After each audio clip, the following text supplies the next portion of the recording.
Hello, my name is Richard Dort, and this is TTX GP Matters. Within it, I guess because I can if I want to, ESBK Studios. You can kind of consider anything audio podcast or YouTube-ish to be part of the ESBK Studios.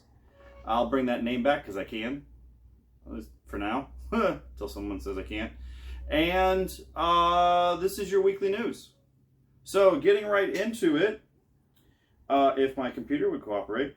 Let's see here. I want to do some corrections. Damon Motorcycles. It was 200 horsepower, 200 miles an hour, and 200 miles of range. And the handlebars and the foot pegs move when you go from like Ducati position to like VFR position is what I'll call it.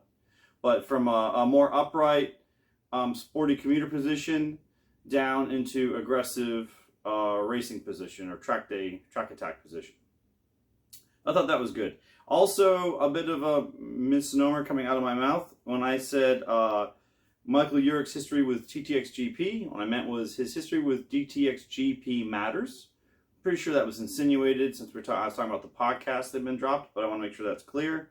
The TTX GP is no more, but I'm sure, as I was saying, still has rights to the name and doesn't want me slandering his good series name. And then there is a video of a Zero. We're talking about the cross-country record. There is a video of a gentleman, I think he's Dutch, Belgian, somewhere around there. He owns a SRF, and he went and used the AC, 22 kilowatt AC chargers they have over there. And he rode all day trying to see if he could get the bike to thermally throttle because of charging at 12 kilowatts. Because he has a Premier with the charge pack. And I re-watched the video, but I kind of clicked through. I feel like towards the afternoon, he had some slight thermal throttling, but pretty much he was full on 12 kilowatts all day long. So that Zero with the charge packs, charge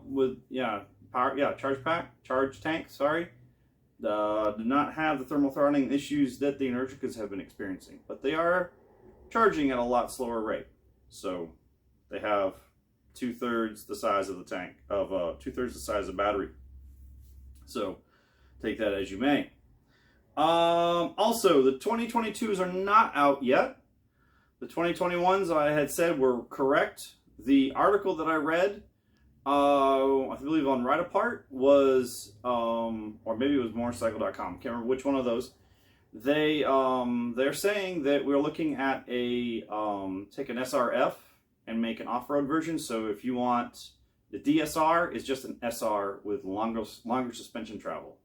Really, that's about it, and some different wheels. Honest to gosh, that's about it. Same frame, same motor, same controller.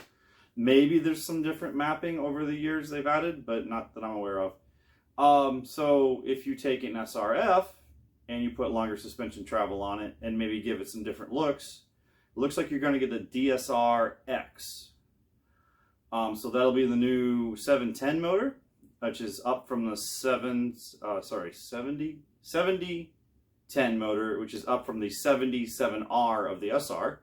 7010 motors, the ones running on the SRS and the SRF, with the same battery packs. They're all running 14.4.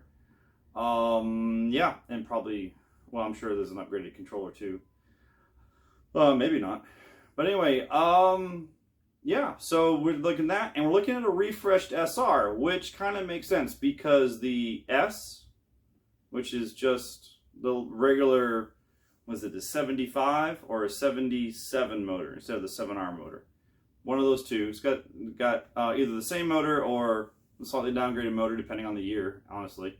But the S with the smaller pack, the DSRs, so that'll be the, so the DSRs, the DS and the DSR, and I think the FXs, all got the TFT displays, but the SR got nothing. So all the other bikes got the TFT displays, but the SR. But it looks like we're going to get a new SR this year. And that thing is kind of long in the tooth. Really, really long in the tooth. I mean, how many times can you just change the color? And occasionally upgrade the pack. I don't think the battery pack hasn't changed in 4 years. They have put in ABS, I don't know how long ago. So it looks like we're getting a whole new SR. And then I'm wondering if we get a new SR, like what else, how that should trickle down to all the other bikes. The S, the DS, the DSR. Should trickle down to all those. Don't you shut off on me, computer. All right, there, see, we got that. Oh, just to clarify, when it comes to Energica and Ducati and the Moto E, Ducati does not take over until 2023. Energica has 1 more year left, so don't let that confuse you. They're still going to be next year. All right, they're still going to be on Energica's next year for Moto E. So the year after that, we'll see those Ducatis. So Ducati has a year and some change to build electric race bikes. Oh boy. Getting right into it. Ride Apart. Oh, Ride Apart has some good articles. Let me bring those up. That is Torque. Let's see. Okay, Ride Apart.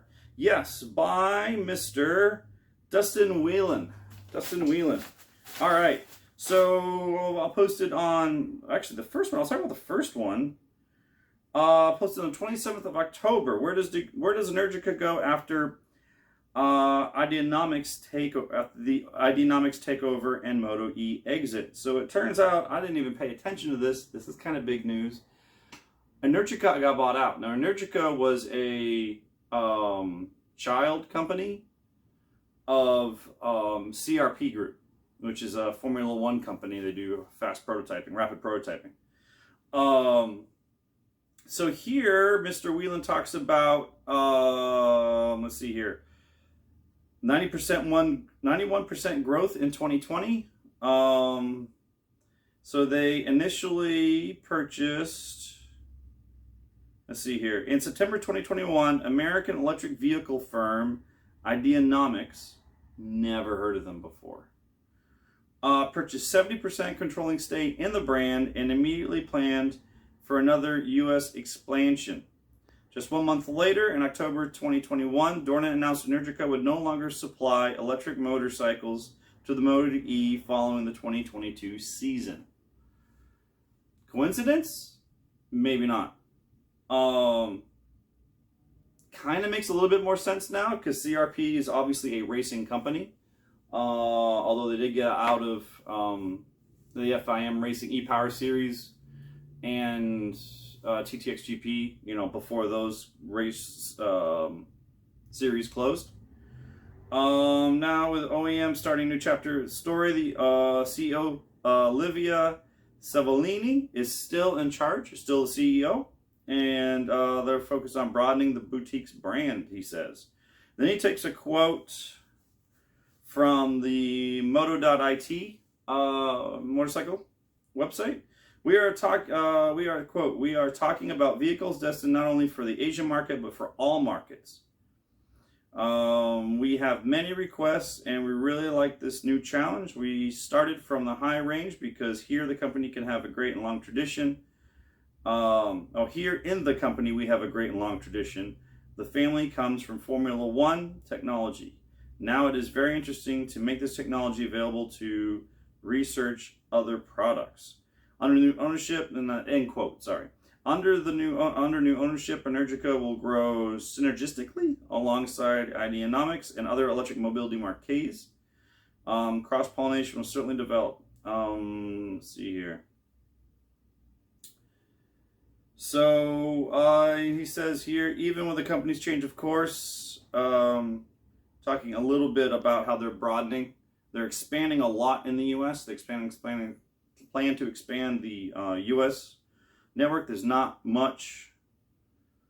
There's not, like, what was I hearing? There's only 13, maybe it's in the next article. There's only a few, like 13 dealers, Energica dealers in the whole U.S.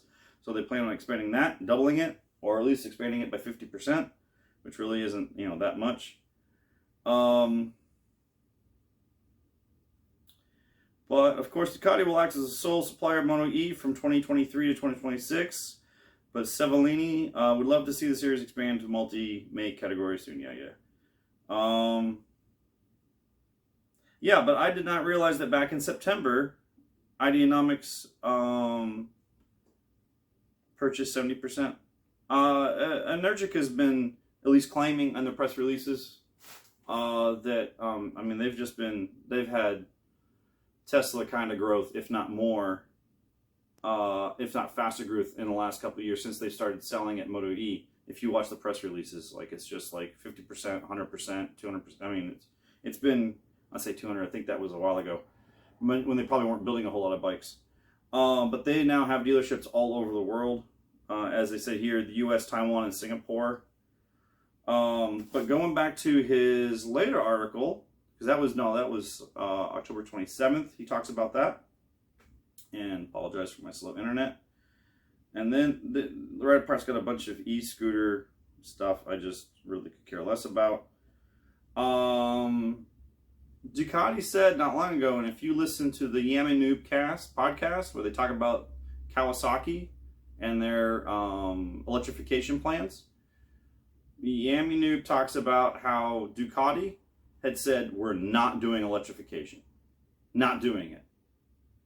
They didn't talk one bit about this thing in that Yami Noob podcast, and that podcast number 63.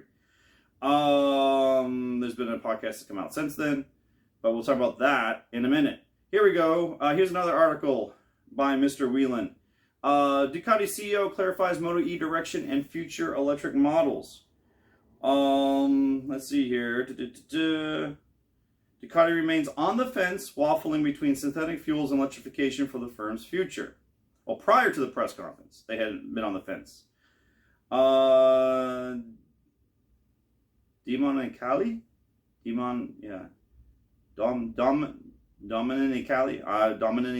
I think is, drew a clear line in the sand with the Moto E announcement. That's a big of an assumption, but we'll let it ride. But he also made it clear that Ducati has a lot to figure out before the 2023 season. And like they said, they're using this for to develop electrical drivetrains for electric motorcycles. However, he goes into not to expect, Ducati has said, not to expect anything before 2025 or 2030, really. So you shouldn't expect the low road legal bike until 2025 to 2030 or possibly later. All right.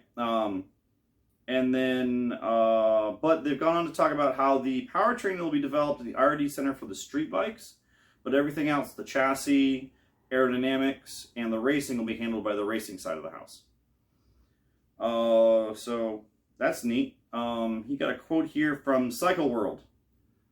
All right, so if you want to go to the source for that, Cycle World is the place to go. Sorry, Cycle World, I haven't checked out your website yet, so I don't know if you're keeping up on the electric stuff. But Ride Apart is one of the few sites I found. If you click on the news tab, you can go in and select the kind of bike, and there's an electric motorcycles tab or button, and you can hit that, and it will bring up all the electric motorcycle articles that you, if you care to peruse. So Ride Apart, I've read some stuff on there, and it's been kind of junk. Just a rehashing of press releases without any kind of digging in or anything. Mr. Whelan, at least, tries to pull some meat out of some of these things, but he's also been reading other people's articles. So he's not the source, at least not yet. European electric motorcycle website, The Pack. Used to be something else. There's, let's see, electric, an eco motorwear clothing showroom in Belgium. Yeah, don't care. Eco mobility company, side by side, electrified 2021. Don't care. Their take on the Ducati taking over Moto E in 2023, and electrified show. Scooter. Australian electric motorcycle manufacturer Savic. This is October 8th, so this is old news. Motorcycles is full speed ahead, it says. That's the title of the article. And who said you can't travel with an electric motorcycle? Across Europe in 43 days on a Zero SRS with Sebastian Go. I plan on reading that article, and that is October 8th as well. So some of these are old. Black Team Motorbikes Roadshow through Germany and Austria. It's just a tiny little retro looking thing. All right. So we got that. Now, let's see, what else do we got here? Right Apart. Yeah, let's go into epaddock.it. Great website. They've got it in English, Italian, Spanish, and something else. What's this? English, Italian, Spanish, and Polish? Anyway, great website for keeping up with the Moto E. They've got data. They've got data from the teams. They've got data somehow. They love analyzing that. Race reports, stuff like that. They have a cool article I have yet to read, but I think we all should probably take a look at. And Ducati, the next Moto E with a light heart. Okay, again, the big push is for lightweight. They want lighter weight. They want the riders to be safer. The heavier the bikes, the more likely somebody's going to really hurt themselves in a crash. So, yeah, I mean, aero is more important with electric motorcycles than weight. Aero is more important than weight, period. I think if you look into bicycles, you will see that. But lighter is always better. So there's more important, and then there's marginal gains. All right. Yes, Yami New podcast. Okay. Are you starting to feel good about the state of electric motorcycles? I mean, I'm making podcasts again, been writing articles. You know, I mean, I gave up. There was no news really to be had for years. Every now and then I'll write something. There'll be some sort of piece of something to go. The Harley Live R has been out for a while now. The SRF and the SRS have been out for a little, well, I guess just a few months, really. Yeah, and then, of course, the Energicas, especially now with the new 21.5 kWh packs, you know. So there's some excitement. Moto E has been out. This is the third season of Moto E. Yeah, third season of Moto E. Oh, that reminds me, real quick. Energica originally signed up for 3 seasons of Moto E, but because of COVID, they got extended a season. All right, so that's why they're doing it for next year. Instead of, if you had originally thought that was a 3-year contract, you were right. It was extended because of COVID. Anyway, moving on. Yami Noob. Yeah, so you're feeling good. There's a race series that's been on for 3 years. Ducati's going to take it over. There's some pretty good bikes on the market. There always kind of has been, but these are like next level in power and feel and handling and whatnot. And even range in some cases. If you're really starting to feel good and you just want to hang yourself, listen to Yami Noob the Yamcast 63, and realize how normal motorcyclists are so far behind. It's painful. It hurts. Watch the first 5 minutes, give or take, maybe like 6. Take 6 minutes of that podcast where they talk about electrification and how they don't want it and stuff like that. And they're not like, you know, old men on their lawn, get that electric motorcycle off my yard. But they're like, never will I give up my gas bike. Now they've had a Zero SRF. They had one. And they couldn't get any range out of it. He got like 67 miles or something. No, he got 80. It sounded like he was going to get 60 miles, and it turns out he got like 89 or something. Yeah, that just is that. Oof. So I feel like it sounds like the average motorcycle guy. It sounds like that, the average motorcycle guy. And it's not super negative, not old man, you know, get off my lawn-ish, but whew, it breaks your heart. So if you're feeling really good about yourself and you're like, I'm feeling too good about myself, go listen to the Yami Noob podcast called the Yamcast, episode 63. It's on YouTube.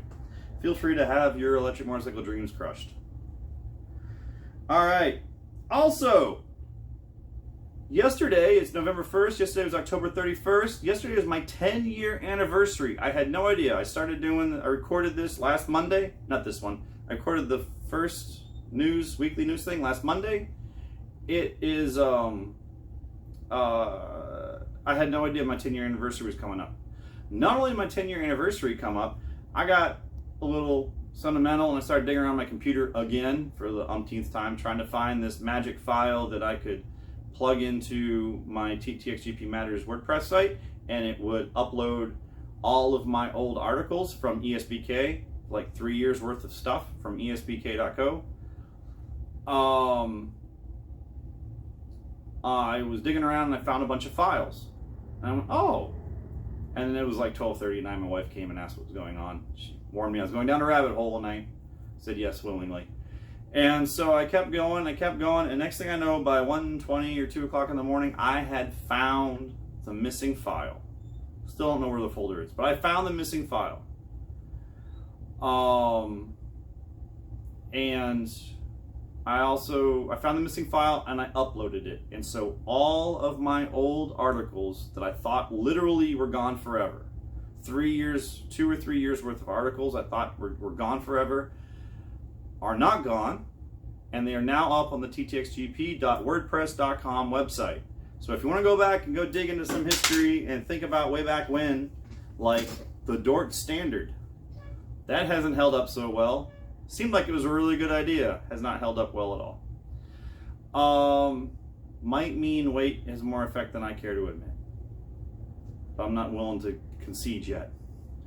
Yeah, so go ahead and check it out. Now, not all the podcasts that recorded during that time do I have. I did find a folder full of podcasts and even the original Skype recordings for some of that stuff. But I don't have all of them. I'm still missing a few. So I've got to sort that out, and I've got to create new links, and work on it. And I'll work on it. No one's reading the site yet. No one's watching these videos yet. So I got plenty of time. But I do it for fun. Let's see here. So yeah, 10 years. 10 years I've been shouting for my own little personal corner of the internet. 10 freaking years. Let's see here. 500 Interceptor still doesn't run. I bought it didn't run. It has run. The guy I bought it from said, yeah, definitely it started up at one point. Now it turns out I've got the carburetors put on. Turns out I think whoever worked on my carburetors, I've had 2 people work on my carburetors, they never put the fuel hoses back on. So now I gotta pull, and you know how much a pain in the ass it is to pull carburetors off a V4? And how much more of a pain in the ass it is to get carburetors back on a V4? Yeah. But I think I have to pull that. And it turns out I've got a ton of California emissions equipment on here. I have everything for the California emissions, but the actual canister down there, right in front of the headers, front headers. So, yeah. Emailed my guy, Jamie. And he said, man, those are California carbs. He said, those are a pain in the butt. You're better off ripping them out and buying new carbs off of eBay.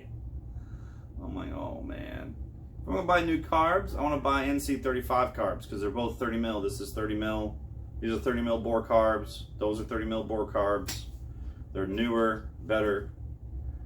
I'd rather buy those. But then I don't know if they'll bolt on or how to get them to bolt on or any of that stuff.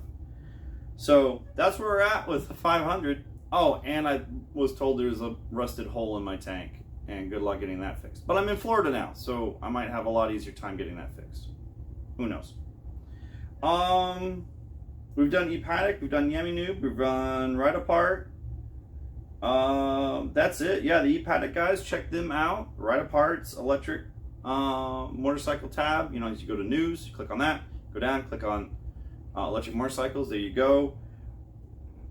When waiting, it said on Asphalt and Rubber, said that there was going to be an article coming commenting on the Moto E. David Emmett doesn't cover Moto E, doesn't seem to care about Moto E.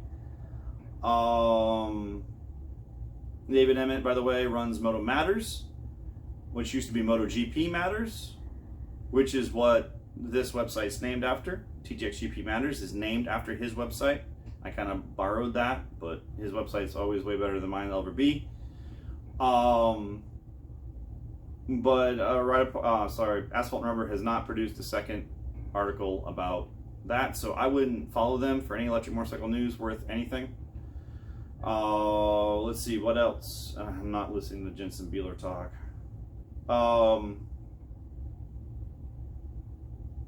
Who else? Oh, thepack.com. That's a pretty good site for electric motorcycle news.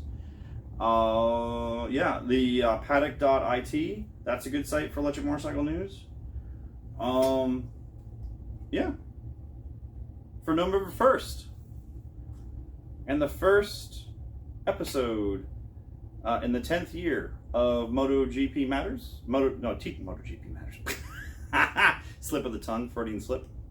TTXGP Matters. This is Richard Dort. You have a good weekend, or have a good week, and keep the rubber side down. I'll see you next week. Bye.